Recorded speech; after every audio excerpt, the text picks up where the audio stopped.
గుంటూరు నగర శివారు ఎన్టీఆర్ మానస సరోవర్ వద్ద పైప్ లైన్ లీకేజీ కారణంగా తాగునీరు భారీగా వృధా అవుతోంది. తక్కెళ్లపాడులోని నీటి శుద్ధి కేంద్రం నుంచి పైప్ లైన్ ద్వారా నగరంలోకి నీటి సరఫరా చేస్తున్నారు.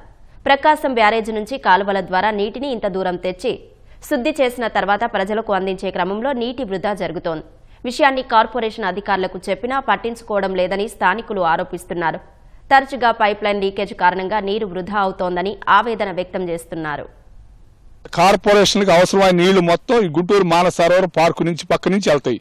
పార్కు దగ్గర రోజు 1,00,000 లీటర్ల నీళ్లు లీకేజ్ రూపంలో పార్కు మొత్తం నీళ్లు నిండుతున్నాయి. కనీసం వాళ్ళు వచ్చి ఎందుకు వస్తున్నాయి నీళ్లు, ఎట్లా వస్తున్నాయి, ఇది ఆపుదాము అని కూడా చూడకుండా ఈ పార్కు వైపు కన్నెత్తి చూడలేదు.